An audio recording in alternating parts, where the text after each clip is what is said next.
Hello, my name is Nick, and welcome to Watch This Now. Season 3 of The Marvelous Mrs. Maisel is currently streaming on Amazon Prime, and it is just the show you want to make you feel warm and cozy this winter season. Now, before I get ahead of myself, let me say that I will be speaking as though you are familiar with this show and have watched the 2 previous seasons. So, with that being said, Season 3 of The Marvelous Mrs. Maisel follows the continuing adventures of 1950s housewife turned divorcee slash stand-up comedian Midge Maisel as she takes her increasingly popular comedy act on tour opening for a major musician. She has to juggle life on the road while balancing her family life at home, as well as taking on new gigs like radio advertisements and such.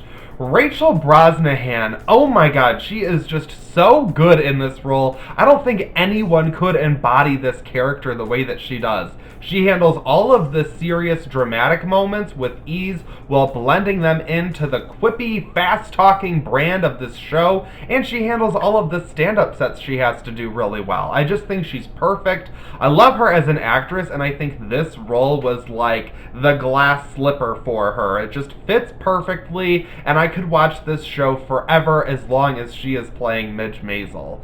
Alex Borstein continues to be pitch perfect, as well as Susie, Midge's manager, who is the tough-talking hustler on the streets, just fighting to get by every day. She expands her business, taking on more clients, and this does lead to some opposition between Susie and Midge that I didn't particularly care for. I could have done without.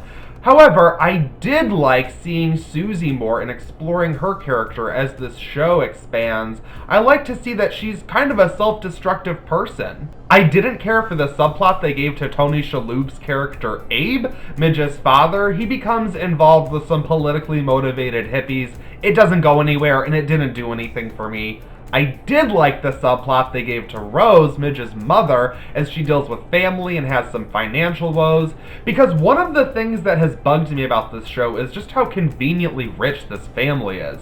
I did not watch Season 2 last year. I was busy, but I wanted to watch it just before Season 3 and get back into this show because I enjoyed Season 1 so much. And as I was watching Season 2, I was just like, you know, it's nice to see this big, beautiful production and all of these wonderful, beautiful things happening on screen. However, it does take away from the realism when you're like, well, this is a wonderful show about the elite in the 1960s. Rose's story dives into that subject matter and makes for not just an interesting subplot for this season, but I think it gives me a better understanding and a better feel for the previous seasons. I think there was depth added there that I greatly appreciated.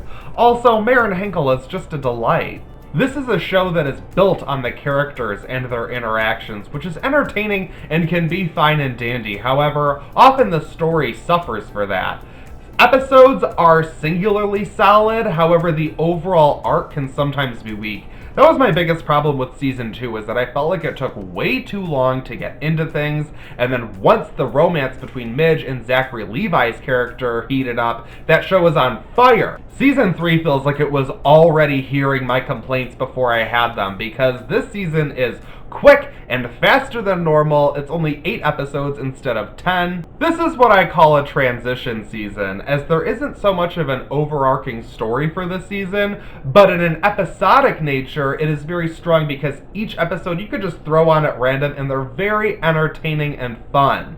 Now, I will say, I did know exactly how this season was going to end. I could see it coming a mile away, and I appreciate that the show didn't act like it was some big reveal, because otherwise that would have been distracting for me. However, I liked the way it was played. It was fine. It was fine. This season functions best as focusing on a chapter in Midge's career that will help set up future seasons.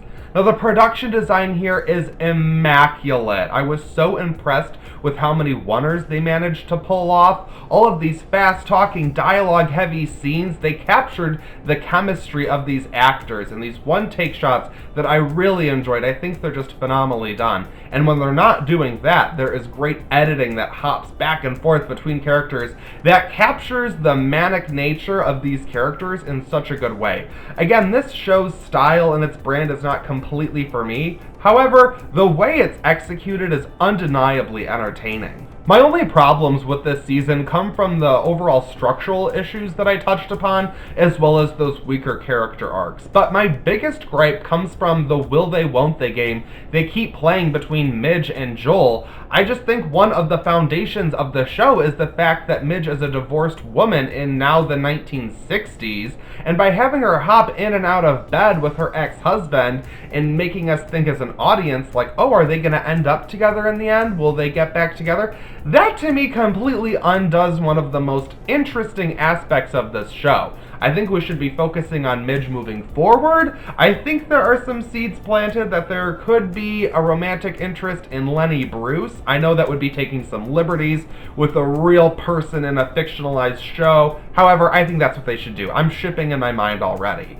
They do introduce a kind of love interest for Joel, however, it isn't explored in a way that makes me confident enough in actually saying love interest, so I just hope they put that to the rest and keep Joel around as the father of Midge's children. I think that's very realistic and makes sense to keep him around in that capacity, but this whole love and sometimes love triangle stuff, no, we just need to move on from that. I'm over it. But Mrs. Maisel is still a great show. I think it is very well produced, it's incredibly acted, and it is so quirky and interesting. It's so its own thing. You just don't have a whole lot of shows like Mrs. Maisel, and you know by this point whether or not it is for you. So if you love this show already, you're probably going to continue loving it, as I'm giving The Marvelous Mrs. Maisel Season 3 a 3.5 out of 5.